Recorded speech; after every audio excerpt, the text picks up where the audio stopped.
Բարև ձեզ, դուք դիտում եք հեռանկարը։ Հայաստանում իշխանափոխություն իրականացնելու հայտ է ներկայացրել նաև Սամվել Կարապետյանի թիմը։ Դուք գիտեք, որ ստեղծվել է մեր ձևով շարժում, որի անդամներն էլ գրանցել են ուժեղ Հայաստան կուսակցությունը։ Քաղաքական այս ուժն արդեն ներկայացրել է իր տնտեսական առաջին քայլերը, որոնցով ընտրվելու դեպքում ասում են պատրաստվում են փոխել Հայաստանի քաղաքացիների տնտեսական կյանքը։ Ինչպես են դա անելու եւ ինչպես են արձագանքում հակափաստարկներին կամ մեղադրանքներին, այս եւ այլ հարցերի շուրջ զրուցելու ենք մեր ձևով շարժման համակարգող Նարեկ Կարապետյանի հետ։ Պարոն Կարապետյան, շնորհակալություն հրավերն ընդունելու համար։ Շնորհակալ եմ հրավիրելու համար, պարոն Հակոբյան։ Դուք հայտարարում եք, որ իշխանության գալու դեպքում ստեղծելու եք 300,000 նոր աշխատատեղ, ինչը ըստ էության գրեթե աշխատաշուկայի կեսն է։ Առավել ևս, եթե այսօր դուք ունեք ներդրումային փորձ, կապիտալ եւ պետական արտոնություններ, ապա ինչն է ավելանալու իշխանության գալու դեպքում, որը որ ավելի շատ է հնարավորություն ձեզ ընձեռելու այդ աշխատատեղերը ստեղծելու։ Ինչն է պակաս, որ հիմա չկա, բայց իշխանության գալու դեպքում, իսկն իշխանության գալը պարտադիր է, որ դա անեք։ Ես կուզեի ներկայացնել 300,000 նոր աշխատատեղեր ստեղծելու մեր ծրագրի մանրամասները։ Առաջինը աշխատաշուկայի մեր գնահատմամբ կեսը չէ, ավելի քիչ է, շատ ավելի քիչ է, եթե մենք դիտարկենք 3 միլիոն բնակչությամբ մեր երկիրը, մեր երկրում կա 800,000 գրանցված աշխատող եւ 800,000 գրանցված աշխատող, որտեղ մի աշխատողը կարող է գրանցված լինել 2-3 տեղ։ Նաեւ կա 200,000 մոտարապես պետական բյուջեից աշխատավարձ ստացող աշխատակիցներ։ Այսինքն մեր երկրում 3 միլիոն բնակչությամբ երկրում աշխատում է 800,000-ը գրանցված։ Իսկ ունենք 500,000 թոշակառուներ, տարբեր տարիքային թոշակ եւ նաեւ այլ պատճառներով։ Եվ ունենք մոտապես 300-ից մինչև 500,000 աշակերտներ եւ ուսանողներ, ովքեր ուսանողական սկզբնական տարիքի են ու աշխատաշուկայում դեռ չեն մասնակցում։ Սա բերում է, այս հաշվարկը մեզ բերում է մի տրամաբանական կետի։ Այսինքն Հայաստանում 1.8 միլիոն մարդ ունենք մենք, ովքեր որ կամ աշխատում են, կամ չեն կարող աշխատել։ Եվ ունենք 1.2 միլիոն մարդ, ովքեր աշխատաշուկային պատրաստ են, սակայն չունեն աշխատանք։ Դա տնային տնտեսուհիներն են, դա գյուղական բնակավայրերի բնակիչներն են, գյուղերի բնակիչները, ովքեր աշխատում են օրնիբուն գյուղատնտեսության ոլորտում, սակայն չունեն կայուն եկամուտ, հաշվի առնելով գյուղատնտեսական քաղաքականության թուլությունը մեր երկրի։ Մեր կարծիքով երկրի ակտիվ զարգանալու համար, որպեսզի սոցիալական ծախսերը երկիրը կարողանա լավ իրականացնի, մեր 800,000 աշխատող գրանցված քաղաքացիներին պետք է եւս 300,000 աճ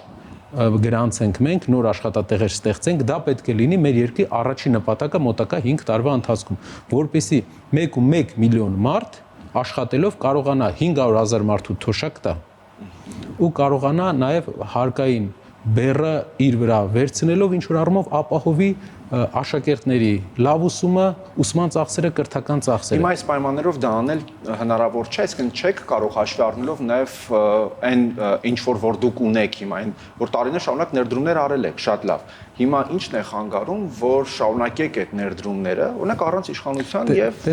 նորից ստեղծեք այդ 300,000 աշխատատեղ։ Մեր փորձը ինչ է ցույց տալիս։ Վերջի 5-6 տարիների ընթացքում մենք ամեն տարի 1-ից 2 գործան ենք կառուցել, արդյունաբերականացման ուղղությամբ ենք գնացել։ Սակայն տեսնում ենք պետական աջակցության կամ բացակայություն, կամ միայն սուբսիդիաների տեսքով ինչ որ աջակցություն, որը բավարար չէ լուրջ արդյունաբերություն ձևավորելու համար։ Պետական մեր պաշտոնյաները ցավոք չունեն փորձը, որ զարգացնեն մեր երկրի արդյունաբերությունը։ Հայաստանի Հանրապետությունը իր անկախության առաջի օրվանից մի ճանապարհով է գնում։ Նա ասում է մենք ապահովենք դաշտ, ներդրողները թող գան ներդրում անեն։ Այդ ճանապարհով չի աշխատելու։ Մեր երկիրը, մեր գյուղերը, մեր փոքր քաղաքները աշխատատեղեր չեն կարողանալու ունենան, եթե սպասենք ինչ որ ներդրող գա ներդրում անի։ Կարող է սպասենք 10 տարի, 20 տարի, 30 տարի, այդ մարդիկ բոլորը կամ աղքատության մեջ լինեն կամ փոխեն իրենց բնակության վայրը, հեռանան Հայաստանից։ Մեր առաջարկն է պետությունը պետք է մասնակցի պրոյեկտների մեջ, որպեսզի արագ ձևավորվեն արդյունաբերական ոչ նաև արդյունաբերական ծառայությունների ոլորտի հիմնարկներ, որոնք կօգնեն մեր երկրին ակտիվ զարգանալու։ Օրինակ մի օրինակ բերեմ, 300,000 աշխատատեղերից մենք արդյունաբերության մեջ 80,000 աշխատատեղ ենք նախատեսել, որից 25000-ը դա վերամշակող արդյունաբերության մեջ է, դա մետալուրգիան է, նավթավերամշակումն է, տարբեր էլեկտրատեխնիկական արտադրություններն են, ու մենք տեսնում ենք մեծ պոտենցիալ մեր համայնքներում դրանց զարգացման մեջ։ Պարոն Կարապետյան, իշխանություններն ասում են, որ մինչ դուք խոսում եք 300,000 նոր աշխատատեղ ստեղծելու մասին, իրենք դա արդեն իսկ արել են։ Եվ տվյալներ են, վիճակագրություն են ներկայացնում, ասում են 2018-ից 2025 թվականների ընթացքում իրենք այդ 300,000 աշխատատեղը ստեղծել են։ Հիմա ձեր առաջարկած այդ 300,000-ը ինչով է որակապես տարբերվելու։ Հատկապես երբ որ նշում են, որ Հայաստանում նաև աշխատուժի պակաս կա։ Շատերը չեն ցանկանում աշխատել, որովհետև նպաստից կկտրվեն, այսինքն այստեղ որակի խնդիր կա շատ դեպքերում։ Շատ շնորհակալ եմ այդ հարցի համար։ Եկեք գանք իրենց պնդմանը։ Իրենք ասում են, որ 240-250,000 աշխատատեղ են ստեղծել 8 տարվա ընթացքում, 7 կամ 8 տարվա ընթացքում։ Եւ նաև երկրորդ իրենց թեվը ասում է, որ որpիսի մենք կարողանանք ստեղծել 300,000 աշխատատեղ, մենք պետք է երկիր բերենք մինչև մեկը ասում է 15 միլիարդ ներդրում, մեկը ասում է 30 միլիարդ դոլար ներդրում։ Եթե իրենք ստեղծել են 240,000 աշխատատեղ, մեր երկրի վերջի ժամանակները, մեր երկրի ներդրումային ընդհանուր փաթեթը չեմ կարծում, որ օտարերկրյա ներդրումները գերազանցի 3-ից 4 միլիարդ դոլարը վերջի ժամանակները, այսինքն ինչպես են իրենք ստեղծել 3 միլիարդ դոլար ընդհանուր 7-8 տարվա ընթացքում ներդրումներով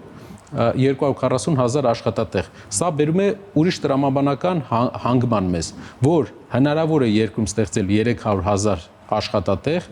ճիշտ արդյունաբերության եւ ճիշտ ոլորտների մեջ ներդրումով, առանց իրենց ասած 15 կամ 30 միլիարդ ներդրումով, այսինքն ավելի քիչ ներդրումով։ Ինչով է տարբերվում մեր մոտեցումը քաղաքացիական պայմանագիր կուսակցության մոտեցումից։ Առաջինը քաղաքացիական պայմանագիր կուսակցության ժամանակ աշխատատեղերի աճը երկու պատճառ ունի։ Մեկը ստվերի նվազումն է, որ մենք տեսնում ենք, որ եղել է ստվերի նվազում։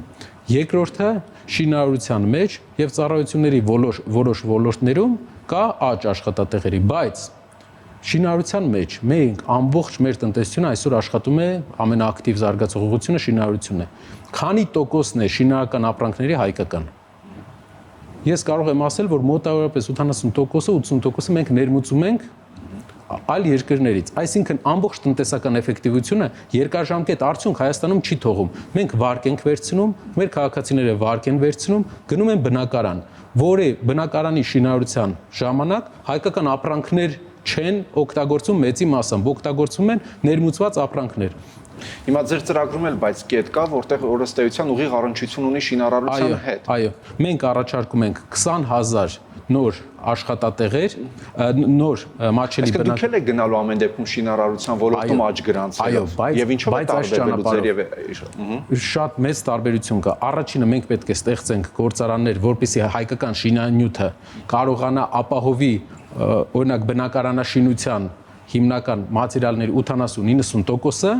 որից հետո նոր զարգ կտանք շինարարության աճին, որպեսզի ամբողջ արդյունքը մնա Հայաստանում, հայկական համայնքներում եւ ստեղծվի նոր աշխատատեղեր։ Տեսեք, դուք ասում եք, որ ցանկանում եք նաեւ աշխատատեղեր ստեղծել, որպեսզի Հայաստանում հաղթահարվի աղքատությունը։ Այո։ Գուցե օրինակ պայմանական դուք ստեղծում եք 300,000 չէ 1.5 միլիոն աշխատատեղ,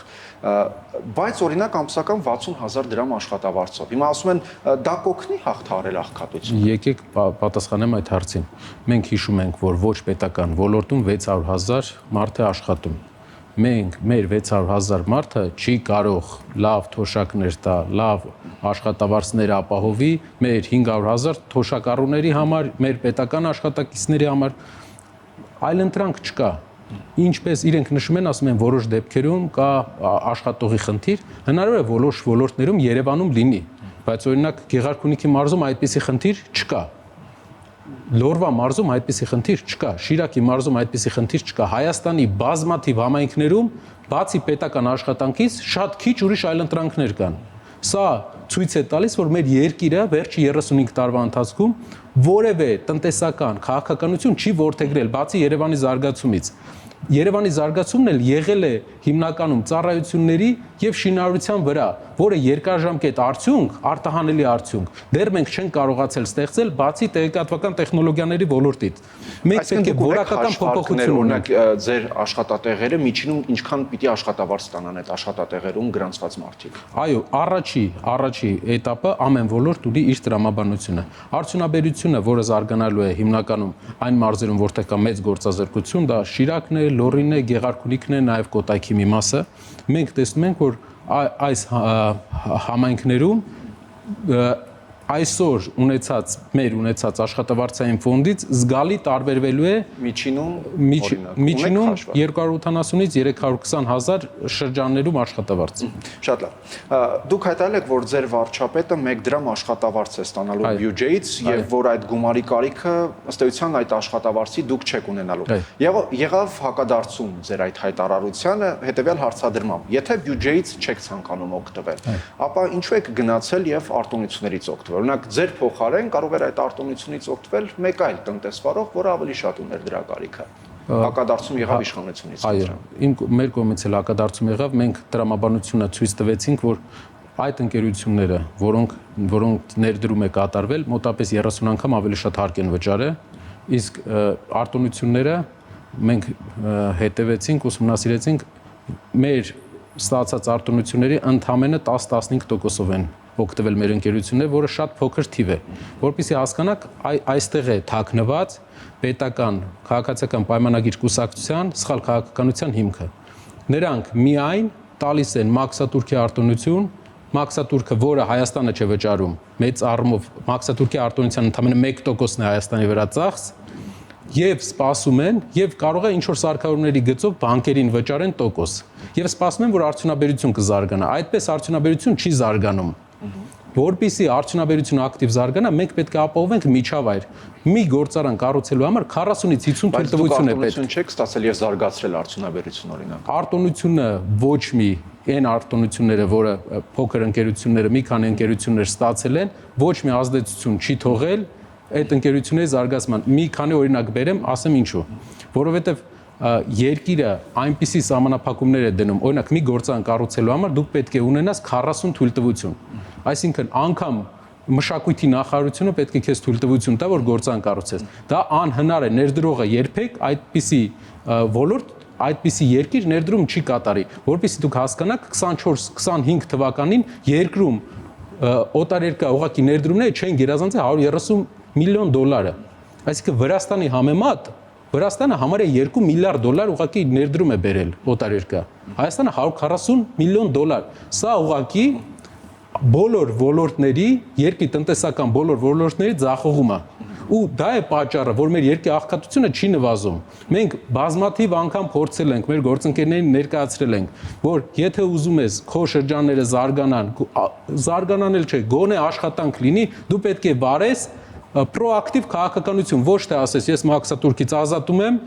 մաքսատուրքը, որը ԵԱՏՄ-ն մեծ առումով կորուստ ունենում, եւ սպասես, թե քո երկրի ոլորտները կզարգանան, այդպես չի լինում։ Պարոն Կարապետյան, դուք քանի որ նշեցիք նաեւ այստեղ էլ Վրաստանի օրինակը նշեցիք, Վրաստանի օրինակը նշում եք նաեւ ձեր այդ քայլերից մեկում։ Ասում եք, որ 20%-ով զեղչելու եք դեղորայքը։ Որքանով է Վրաստանի փորձը կիրառելի Հայաստանի շուկայի չափերի ու լոգիստիկ պայմանների դեպքում։ Ամբողջությամբ կիրառելի է, քանի որ տարբերությունը հեռավորությունը 100-150 կիլոմետր է։ Այսինքն մենք կարող ենք վստահությամբ ասել, որ Վրաստանի փորձը կարող է Վրաստանը դեպի ծով ելք ունի, Հայաստանը չունի։ Ընդամենը 100-150 կիլոմետր է սահմանից։ Այսինքն իսկ դեղը մենք գիտենք, որ դա թանկ ապրանք է համարվում եւ լոգիստիկ ծախսերը շատ փոքր տարբերություն են տալիս։ Այդ իսկ պատճառով լրիվ համեմատելի է, ես ասեմ ավելին, տարածաշրջանում ընդհանրապես ամենաթանկ երկիրը կարելի ասել Հայաստանն է, բայց ամենահարուստ երկիրն Հայաստանն է, որտեղ շրջափակումը չէ գտնվում, ասում են։ Ոչ, որտեղ ազատականացված չէ շուկան։ Բացատրեմ ինչու։ Եթե ժամանակ ունեք։ Հակիրճ որպեսզի հասնենք անդրադառնալ մյուս հարցերին։ Ուրեմն Հայաստանում դեղեր ներմուծելու համար դեղերի թույլտվությունը Հայաստանը առանձին թույլտվության համակարգ ունի։ Բայց օրինակ Գերմանիայից, եթե Գերմանիայում թույլտվություն ստացած դեղեր ներմուծելու Հայաստան ներմուծելու համար մենք պետք է այդ դեղերը գրանցենք Հայաստանում, որը ամիսներ եւ տարիներ է տևում։ Այդ իսկ պատճառով մեծ ընկերությունները չեն գալիս Հայաստանի փոքր շուկայի համար գրանցվում։ Եթե մենք ուզում ենք, մենք նշել ենք 20%, բայց լինելու է մինչև որոշ դեղերի տեսակներ, մինչև 50% գների անկում, որը մեր առողջապահության բյուջեն է նվազեցնելու, հնարավորություն է տալու ապահովագրությունը ավելի լայն սպեկտրով անել։ Դա է ճանապարհը։ Այ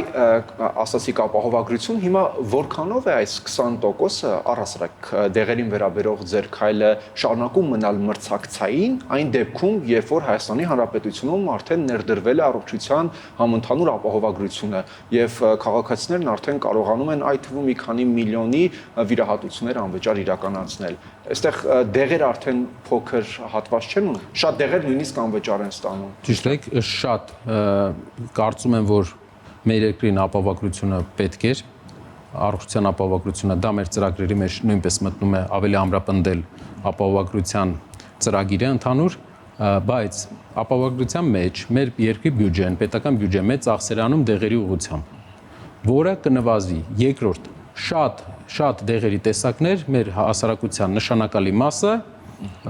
գնում է իր միջոցներից, դեռ ապահովագրությունը չի փակում։ Ապահովագրությունը դեռ մի ամիս է գործում։ Բյուջետավորման եւ մյուս հարցերի կառերեսվի մեր պետությունը մի 3-4 ամսից, բայց ուզում եմ ասեմ, որ մեր ծրագրերում կա, որպեսզի ապահովագրությունը գործի Հայաստանում եւ ավելի համապարփակ լինի, քանի որ դա է առողջ հասարակություն ունենալու ճանապարհը։ Մի քանի այսպես քաղաքական հարցերի եւս անդրադառնանք, տնտեսականի մասին խոսեցինք, գաղտնիք չէ, որ ձեր քաղաքական ուժը կապում են Ռուսաստանի հետ եւ ասում են դուք գալիս եք Հայաստանում, սպասարկեք ռուսական շահը եւ նաեւ ձեր միջոցով Ռուսաստանը ցանկանում է Հայաստանում ունենալ իրեն հաջող իշխանություն։ Ձեր մեկնաբանությունը։ Եկեք նայենք, թե ում է հաջող այսօրվա իշխանությունը Հայաստանի։ Այսօրվա իշխանությունը Հայաստանի հաջող է մեր հարևան Թուրքիային, ասում են դիվերսիֆիկացման քաղաքականություն ենք վարում եւ գնում ենք հարևանների հետ բարիդրացիական հարաբերություններ հաստատելու ճանապարհով։ Այո, տարածաշրջանային բոլոր երկրների հետ մենք պետք է ունենանք բարիդրացիական հարաբերություններ, ինչը պատասխանում է ձեր նախորդ հարցերին։ Բոլոր տարածաշրջանը մենք պետք է Իրանի հետ ունենանք, նաեւ Վրաստանի հետ, նաեւ Ռուսաստանի հետ, բոլորի հետ պետք է բարեդրացիական հարաբերություն է։ Ինչն է խանգարում մեզ լավ հարաբերություն ունենալ, լինելով տարածաշրջանի ամենափոքր երկիրը։ Ինչու ենք հակադրությունների ճանապարհով գնում եւ չենք գնում համերաշխության ճանապարհով։ Ինչու է գործընկերայնությունը բացակայում մեր արտաքին քաղաքականության մեջ, այս պարագայում, այս քննադատության մեջ հիմնականում։ Մարդիկ պետք է ուրախ լինեն, որ լավ հարաբերություններ կա Վրաստանի հետ, լավ հարաբերություններ կարող է լինել տարածաշրջանի մյուս երկրների լիդերների հետ, որի արդյունքում մեր երկիրը կկարողանա ապրանքներ արտահանել, այդ երկիր տնտեսական հարաբերություններ ձևավորել եւ շահել, ունենալ լավ դաշնակցային հարաբերություններ։ Դաշնակցային հարաբերությունները ամրապնդելը, լավ հարաբերություններ ունենալ տարբեր երկրների հետ, դա նախապայման է մեր երկրի գոյության։ Իսկ ինչպես եք վերաբերում Թուրքիայի եւ Ադրբեջանի հետ հարաբերությունների հաստատման, կարգավորմանը եւ Ադրբեջանի եւ Թուրքիայի հետ առևտուր իրականացնելուն։ Կարծում եմ, որ երկարաժամկետ Հայաստանի տնտեսության զարգացման համար Թուրքիայի հետ սահմանի բացումը կարևոր է։ Ադրբեջանի հետ մենք ունենք բաց հարցեր։ Մենք ունենք մեր հայրենակիցների տների տուն վերադարձի իրավունքի հարցը եւ ունենք մեր գերիների հարցը։ Այսինքն մենք տեսնում ենք, որ այն օրը, երբ համերաշխության մրցանակ է ստանում մեր երկրի վարչապետը ու Ադրբեջանի նախագահը, նույն օրը 3 հայ բարձրաստիճան պաշտոնյա, ովքեր պայքարել են իրենց հայրենիքի անկախության համար, իրենց իրավունքների համար, ցմահ հաստատումն է ճանապարհը նաև մեր գերիներին վերադարձնելու։ Այո, բայց նույն օրը մենք պետք է չնայենք խոսքերին, այլ նայենք քայլերին։ Հենց իրենց հանդիպման նույն օրը 3 հայ բարձրաստիճան պաշտոնյա ցմահ ազատազրկման են դատապարտվում։ Գործը ինչ է հուշում։ Ձեզ ինչ է հուշում, պարոն Հակոբյան։ Այստեղ եկեք հարցերը ես տամ, դուք պատասխանեք, որպեսզի իմ կարծիքը որպես լրագրող չհնչի։ Բայց շատ կարևոր է ձեր կարծիքը։ Քանի որ մեր ժամանակահատվածը լրանում է, ես անդրադառնամ մի հայտարարության եւս, որը որ բավականին այսպես բուրըն քննարկվեց, խոսքը Սամվել Կարապետյանի որդու արած հայտարարության մասին է։ Ասվեց կոնտեքստից կտրված էր, եղավ պարզաբանում, բայց այդտեղ նշվում էր, չէ, կներեք ուժեղ Հայաստանում չի լինելու անբավարարվածքին, խնդրում ձեր մեկնաբանությունը։ Շատ կարևոր է, սա բոլորիս համար լավ քննություն է, որովհետեւ մենք հասկանանք, թե ինչպես ենք մենք մեր վրիպումներին պատասխանում։ Ես կարծում եմ, որպես ոչ թե քաղաքական process-ներին մասնակից անձ, այլ որպես մեր հասարակության մասնակից, ես կարծում եմ, որ կոնտեքստից անգամ կտրված այդ արտահայտությունը մենք պետք է թույլ չտայինք լիներ, քանի որ դա կարող էր ինտերպրետացնել որպես վիրավորանք մեր հայրենակիցների հասցեին, որը մենք չենք կարող մեզ թույլ տալ ոչ մի դեպքում որպես հասարակական Հայաստանի հասարակական անձնավորություն ոչ մի քաղաքական չեմ ուզում աստարտալ այս ամեն ինչին, այդ իսկ պատճառով մենք պետք է ուշադիր լինենք նաև այս ուղղությամբ եւ թույլ չտանք, որպեսզի անգամ մանիպուլյացիաներով հնարավոր լինի մեր խոսքից կտրել եւ ներկայացնել որպես վիրավորանք։ Դա շատ ցավալի բան էր, բայց կուզենայի ավելացնել, որ մեր վրիպումները չի ազդում մարդկանց կյանքի վրա։ Մեր վրիպումները չի բերել մահեր մարդկանց, մեր վրիպումները չի բերել աղքատություն մարդկանց, մեր քայլերը բերում է մարդկանց աշխատատեղեր, մեր քայլերը բերում է բարեկեցություն մեր հայրենիքին, իհարկե վրիպումներ կլինեն եւ սա քննություն է, թե մենք ինչպես կարձագանքենք եւ ինչ հետեւություններ կանենք։ Այս իշխանության տարբերությունը այն է, որ վրիպումներից հետո նրանք ավելի են խորացնում իրենց այդ ճանապարհը եւ դրանից մենք պետք է սովորենք եւ նույնը չանենք։ Շնորհակալություն։ Շնորհակալ եմ։ Բայց իդեպ մի հարց եւս, ճիշտ է դուք ասել եք մինչեւ փետրվարի 12-ը զերծ եք մնալու խոսելու ձեր վարչապետի տեխնացուի մասին, բայց հնարավոր է որ ես այս 18-20 րոպեն զրուցում եի հենց ուժեղ Հայաստանի վարչապետի տեխնացուի հետ։ Չեմ կարող պատասխանել այդ հարցին, քանի որ փետրվարի 12-ին կլինի արդեն պարզաբանում է, բայց կուզենայի մի բան էլ ներկայացնել, եթե ժամանակ լինի։ Իհարկե։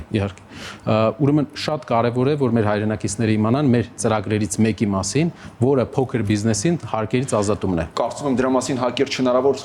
խոսել հնարավոր չէ, մեկ այլ առիթով խոսել։ Շնորհակալություն։ Շնորհակալ։ Հեռանկարում մեր ձևով շարժման համակարգող Նարեկ Կարապետյանն էր։